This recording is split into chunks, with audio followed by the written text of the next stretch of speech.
सारे जानते होंगे। पहला कानून आप निकलिए तो सामने कहाँ पे है?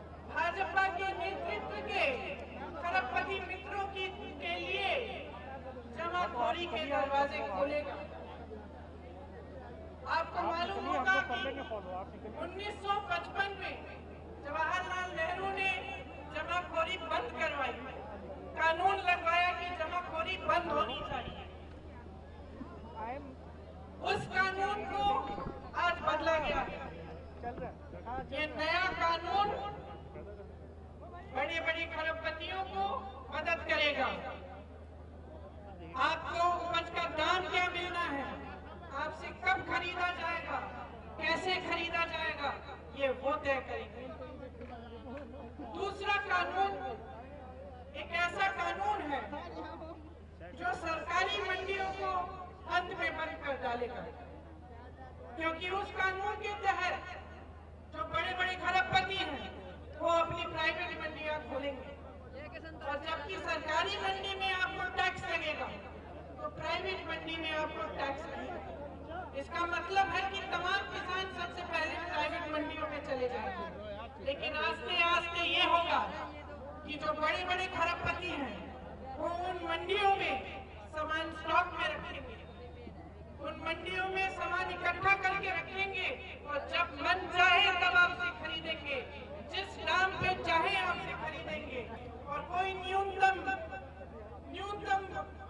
प्राइस नहीं होगी, एमएसपी नहीं होगी। ऐसा कुछ कानून नहीं होगा जिसके जरिए आपको अपने उपज का सही दाम मिल पाएगा। तीसरा कानून ये है जिसे कहते हैं कॉन्ट्रैक्ट फार्मिंग का कानून। इसका मतलब है कि ठेके पर आपके साथ एक योजना बनाई जाएगी कि आप एक बड़ा अरबपति आ सकता है, करोड़पति आ सकता है और कह सकता है कि चलिए आप इस गांव में 25 किसान हैं, सब गेहूं उगाइए, आपको हम 20 रुपए का दाम देंगे। बाद में जब आप गेहूं उगाएंगे तो सब उस पर निर्भर होगा कि वो आपसे वो गेहूं खरीदना चाहेगा, 20 रुपए का दाम देगा या 10 रुपए का दाम देगा, या आपसे कह डालेगा कि ये गेहूं ठीक नहीं है, मुझे चाहिए नहीं। ये सब उसी पर निर्भर होगा। तो ये जो 3 कानून हैं, ये तीनों कानून इस तरह से बने गए हैं कि सरकारी मंडियां बंद होंगी, न्यूनतम समर्थन मूल्य बंद होगा, नहीं मिलेगा आपको, और पूरी तरह से जमाखोरी होगी। इसका मतलब है कि किसान की आवाज झुकेगी और बड़े बड़े करोड़पति, बड़े बड़े खरबपतियों की आवाज बुलंद होगी। आपको प्रधानमंत्री मोदी जी ने पिछले चुनाव में कहा था कि जो गन्ने का बकाया है, जो खास तौर से इस पश्चिमी उत्तर प्रदेश की समस्या है, उसको वो हल करेंगे। उन्होंने कहा था कि सत्ता में आते ही 15 दिन बाद 15,000 करोड़ रुपए का जो गन्ने का बकाया है वो ब्याज समेत आपको देंगे। नतीजा क्या हुआ?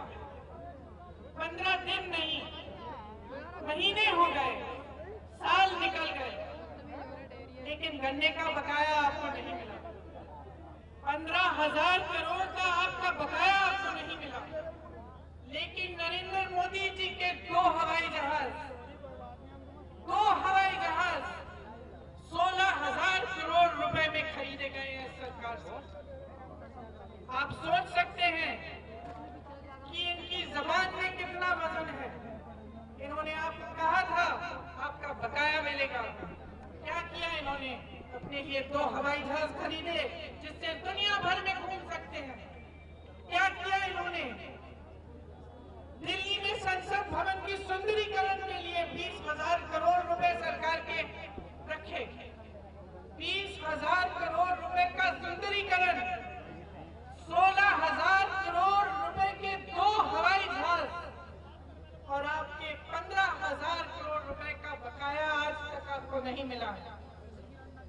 समझ लीजिए, बहुत देख लिया आपने इनकी बातों का मोल आपने बहुत देख लिया।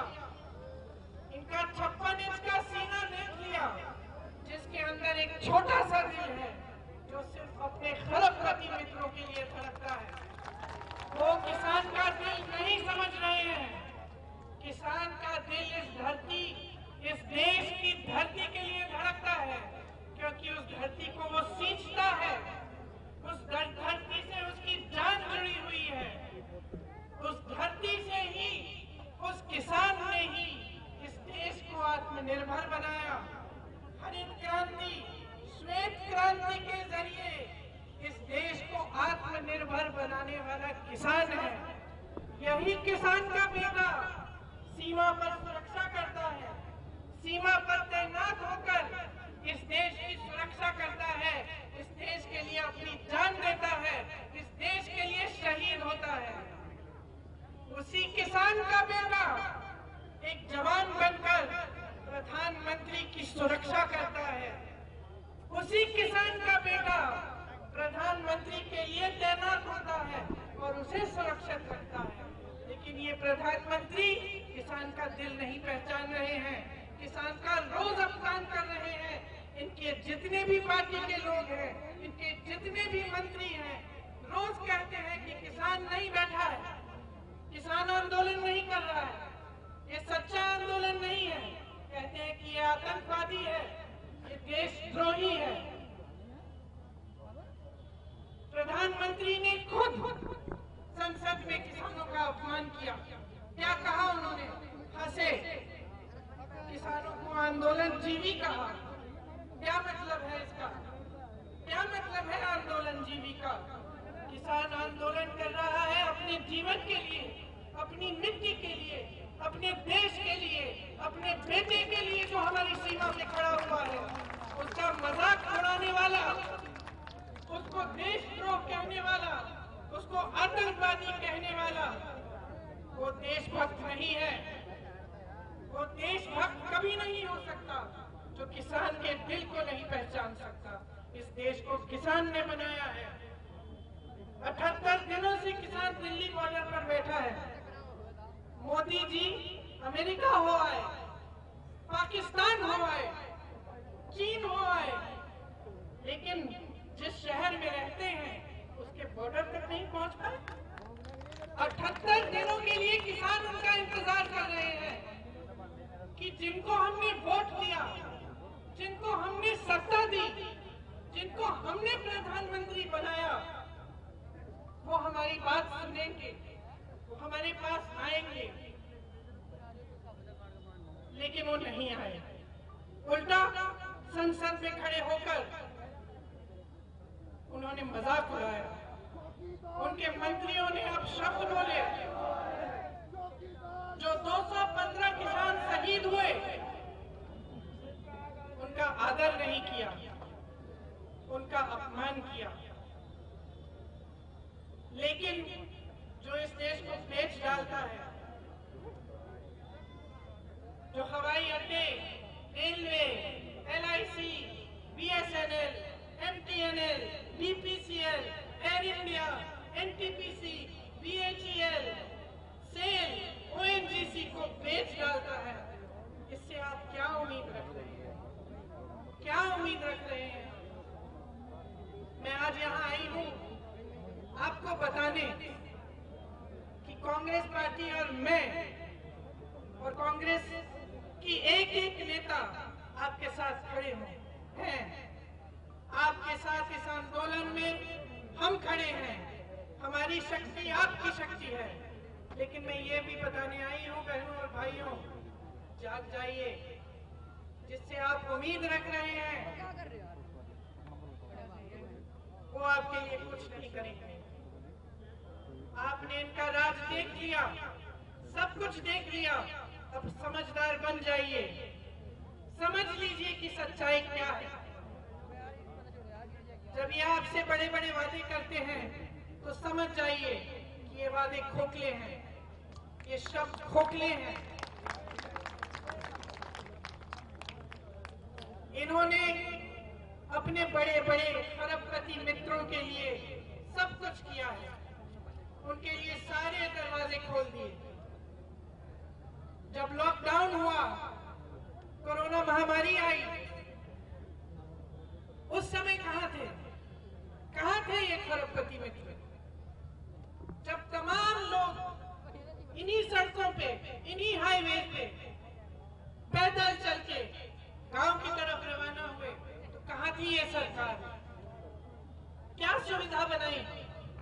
किस तरह से मदद की आपकी? जिन लोगों के लिए ये काम करते हैं, वो लोग आपकी परवाह नहीं करते, ये खुद आपके लिए परवाह नहीं करते। अब समझ जाने की बात है, समय आ गया है, आप जागे, पीछे मत हटिए। आपने आंदोलन शुरू किया है, ये आपके अस्तित्व का आंदोलन है, ये आपकी जमीन का आंदोलन है। एक भी कदम पीछे मत हटिए, हम आपके साथ खड़े हैं, आपके साथ लड़ेंगे। जब तक ये कानून रद्द नहीं होंगे, तब तक हम पीछे नहीं हटेंगे। आपको मालूम है कि कांग्रेस की सरकार के समय आपके लिए क्या क्या किया गया था। अगर कांग्रेस की सरकार आएगी तो ये कानून रद्द किए जाएंगे, आपको न्यूनतम समर्थन मूल्य मिलेगा, आपकी मदद के लिए कानून बनेंगे, आपको पीसने के लिए नहीं बनेंगे। हम आपके दिलों के साथ, आपके जीवन के साथ राजनीति नहीं करेंगे। आपका बंटवारा करके धन के नाम पर, जाति के नाम पर आपको अलग करके आपको तोड़ेंगे नहीं, आपको जोड़ेंगे। और मैं ये कहना चाहती हूँ कि इस आंदोलन में आप सब जुड़िए, एक एक किसान जुड़े, चाहे किसी भी मजहब का हो, किसी भी जाति का हो। पूरे उत्तर प्रदेश के किसान की आवाज उठनी चाहिए। जिस तरह से कुछ दिनों पहले एक किसान ने 40 क्विंटल गोभी सड़क पर फेंक दी कि मेरे कोई काम की नहीं है ये, क्योंकि उसको 1 रुपए किलो का दाम मिल रहा था। उस तरह से कभी नहीं होना चाहिए। आपको कभी जुल्म और इस तरह के अत्याचार नहीं सहने चाहिए। आप खड़े होइए, हिम्मत बनाइए, हम आपके साथ हैं। जय जवान, जय किसान, जय जवान, जय किसान, जय जवान, जय किसान, जय हिंद। खबरों से अपडेट रहने के लिए JK24/7 न्यूज के YouTube चैनल को आज ही सब्सक्राइब करें और Facebook पेज भी फॉलो करें।